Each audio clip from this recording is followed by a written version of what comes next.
Okay, hear me out. Ferris Bueller does not exist. He is the imaginary friend of a depressed, sick kid named Cameron Frye.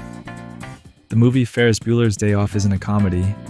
It's the origin story of a schizophrenic break. Cameron grows up, represses his memories, gets a boring office job, and eventually his imaginary friend comes back. But this time, he doesn't want a day off. He wants to start a fight club. In 1986, we thought we were watching the coolest kid in Chicago. He could hack computers. He could charm the whole city. He taught us that life moves pretty fast. But 10 years later, we met a man who didn't care about leisure. He cared about chaos. These two movies defined two different generations. But once you look at the evidence, you realize they are the same movie. The joyride in the Ferrari was just the first symptom of the mental illness that would eventually lead to Project Mayhem.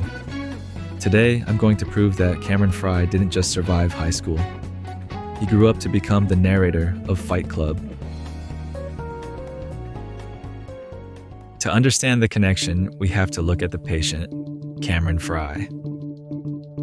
Cameron is depressed. He is anxious. He is catatonic. He hates his father. He has no direction in life. He spends his days lying in bed, staring at nothing. He is obsessed with his health, constantly checking his temperature, convinced he's dying. This is hypochondria. It is the physical manifestation of psychological distress. When you have insomnia, you're never really asleep and you're never really awake. Now look at the narrator in Fight Club. He is depressed. He is anxious. He hates his corporate father figures. He is sleepwalking through life. Instead of hypochondria, he has insomnia. Both conditions serve the same purpose. They detach the sufferer from reality. Cameron is sick, so he doesn't have to face school. The narrator is tired, so he doesn't have to face his empty life. It is the exact same psychological profile, separated by a decade of office work. The body is screaming what the mind cannot say. But the most damning evidence isn't the depression. It's the coping mechanism. When the narrator's life gets too boring, his brain creates Tyler Durden. Tyler is everything the narrator isn't. He's charismatic, he's handsome, he's fearless. He does the things the narrator is too afraid to do. Now look at Ferris Bueller. They bought it. Ferris is everything Cameron isn't. He's charismatic, he's handsome, he's fearless. He drags Cameron out of bed to do the things Cameron is too afraid to do. Ferris Bueller isn't a person. He is the first draft of Tyler Durden. There is a specific cinematic technique used in Ferris Bueller that we take for granted, but is actually a huge clue: breaking the fourth wall. Throughout the movie, Ferris talks directly to the audience. But in the context of the film, who is he talking to? There is no camera crew. There is no documentary team. He is talking to the void, or more accurately, he's talking to Cameron's subconscious. Ferris is the narrator of Cameron's life. He explains the rules. He justifies the bad behavior. He is the inner monologue given physical form. Now look at Fight Club. How is this story told? Through omnipresent voiceover. The narrator is constantly talking to us, explaining the rules of Tyler's world. It is the evolution of the same mechanic. In high school, the voice was externalized as a cool friend talking to the camera. In adulthood, the voice has internalized. It has become the narration. Cameron stopped seeing Ferris talk to the wall and started hearing Jack's voice in his head. But, Mr. Mind, you say? Ferris interacts with people. He's real. Is he? Or is he just a projection that Cameron uses to navigate the world? Let's look at the superpowers. In Fight Club, Tyler Durden can do impossible things. He splices film frames into movies without being caught. He builds an army overnight. He hallucinates entire conversations with Marla. Ferris Bueller has the same impossible, reality-bending powers. He hacks the school mainframe with a keyboard that isn't even plugged in. He inexplicably appears on a parade float and knows the choreography to twist and shout instantly. He breaks the fourth wall. Why? Because none of this is physically happening. This is a day off inside Cameron's head. Cameron is lying in bed, feverish, imagining a day where he's cool, where he steals his dad's car, where he runs the city. In both movies, the alter ego drives the car while the host panics in the passenger seat. In Fight Club, the narrator realizes he was driving the car the whole time. In Ferris Bueller, Cameron thinks Ferris is driving. But look at Cameron's face. He is terrified, because deep down he knows he is the one behind the wheel of a stolen car. Why did Cameron create Ferris? What does he need? He needs to relax. He is wound too tight. He needs a philosophy that allows him to exist without fear. Life moves pretty fast. You don't stop and look around once in a while, you could miss it. Ferris preaches a philosophy of hedonism. Enjoy the moment, forget the rules, stop worrying about your future or your grades, just be. It is an anti-anxiety mantra. Stop trying to control everything and just let go. Let go! Tyler Durden preaches a philosophy of nihilism. It is the aggressive adult version of Ferris's worldview. Life moves pretty fast, evolves into, this is your life and it's ending 1 minute at a time. Both personalities are trying to teach the host the same lesson. Control is an illusion. Ferris tries to teach Cameron to enjoy the ride. Tyler tries to teach the narrator to crash the car. It is the same lesson, just taught with different levels of violence. But a delusion this strong doesn't just stay in one person's head. It leaks out. It infects the world around them. In Fight Club, Tyler Durden creates a cult. The Space Monkeys. Men who shave their heads, chant his name, and do his bidding without question. His name is Robert Paulson. Now look at Ferris Bueller. The entire city of Chicago stops to worship Ferris. Save Ferris is painted on water towers. Students are collecting money to buy him a new kidney. The police, the English teachers, the random people on the street, they are all obsessed with him. This is Project Mayhem 1.0. Cameron feels so small, so insignificant, that he hallucinates a world where everyone loves his alter ego. He invents a movement to validate his own existence. The Save Ferris campaign is just a happier 80s version of the Project Mayhem chant. It is mass hysteria generated by a single broken mind trying to prove that he matters. If you look closely, both personalities share a deep hatred for the wealthy elite. In Fight Club, Tyler Durden works as a waiter at a fancy hotel so he can pee in the soup. He steals human fat from rich women to make soap and sells it back to them. He mocks consumerism. He hates the things that society values. Now look at Ferris. What does he do for lunch? He goes to the fanciest French restaurant in Chicago. He isn't dressed for it. He doesn't have a reservation. He mocks the snooty maître d'. He steals the identity of Abe Froman, the sausage king of Chicago. Notice the theme? Meat products. Ferris claims to be the king of sausage to humiliate the rich.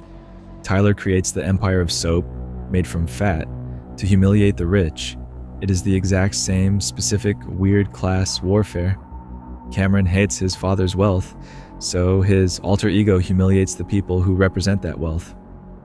He crashes their spaces and forces them to acknowledge him. Every psychological break needs a trigger. Usually it's a girl. Sloane Peterson, Ferris's girlfriend. But notice something. Sloane spends almost the entire movie worrying about Cameron. She asks about Cameron. She comforts Cameron. She sits in the back seat with Cameron. Sloane is the prototype for Marla Singer. She's the woman the protagonist desires but feels unworthy of. So he creates a cool guy, Ferris Tyler, to date her for him. Cameron can't talk to Sloane. She's too beautiful, she's too cool. So he invents Ferris Bueller, the only guy cool enough to be with her, just so he can tag along as the third wheel and be near her. In Fight Club, the narrator watches Tyler have sex with Marla. In Ferris Bueller, Cameron watches Ferris kiss Sloane. It is the ultimate act of dissociation. He is outsourcing his own romance because he hates himself. And what about the villain? Every rebel needs a system to fight against. In Fight Club, the narrator is tormented by his boss. He eventually beats himself up in his boss's office to blackmail him and gain freedom. He destroys the symbol of his oppression. In Ferris Bueller, the villain is Principal Rooney. Rooney is obsessed with catching Ferris. He breaks into the house, he stalks them. But who is Rooney really chasing? Cameron. Cameron is the one skipping school. Cameron is the one whose future is at risk. Ferris is graduating. He doesn't care. Cameron is the one in danger. The scene where Ferris outsmarts Rooney is just Cameron's fantasy of defeating authority. Just like the narrator smiling with blood on his teeth in the office, Cameron is laughing as Rooney gets attacked by a dog. It is a violent fantasy of overthrowing the father figure. But the movies don't just share characters, they share the exact same climax, and it revolves around the father. In both films, the father is invisible. We never see Cameron's dad. We never see the narrator's dad. In Fight Club, Tyler says, Our fathers were models for God. If our fathers bailed, what does that tell you about God? Cameron feels abandoned by his father, so he feels abandoned by God. The goal, destroy the symbol of the father's materialism. In Ferris Bueller, the entire day builds to one moment. The death of the 1961 Ferrari 250 GT California. This car represents Cameron's father. It represents the love Cameron never got. Ferris, my father loves this car more than life itself. And Cameron realizes he has nothing left to lose. He finally snaps. He decides to take control of his life and declares, I am not going to sit on my ass. As the events that affect me unfold to determine the course of my life, I'm going to take a stand. That is the voice of Project Mayhem. That is the moment the boy becomes the anarchist. In Fight Club, the goal is the same. Blow up the condo, the symbol of consumerism. Blow up the banks, the symbol of the father authority. The Ferrari crash was Cameron's first act of domestic terrorism. It was his first Project Mayhem assignment. Destroy something beautiful to feel alive. So, let's chart the life of Cameron Frye. 1986, the incident. Cameron suffers a psychotic break. He hallucinates a day off with his imaginary friend, Ferris. He destroys his father's Ferrari. His father disowns him. He is institutionalized. 1990 to 1995, the repression. Cameron leaves Chicago. He changes his name to Jack, or simply the narrator, to distance himself from the Ferrari incident. He moves to a new city, Wilmington, Delaware. He gets a boring job at a car recall company. Note, why a car recall company? Because of the trauma of the Ferrari. He is subconsciously drawn back to the scene of the crime. He calculates the cost of a human life because he feels his own life has no value. 1999, the relapse. The repression fails. The insomnia kicks in. The Ferris personality resurfaces. But Cameron isn't a kid anymore. He's an angry adult, so Ferris doesn't come back as a fun high schooler. He comes back as Tyler Durden. Look at the clothes. Ferris wears animal prints and berets. Tyler wears fur coats and loud sunglasses. It is the same flamboyant fashion sense, just aged up and grimy. Tyler Durden is just Ferris Bueller after a decade of smoking and living in a squat.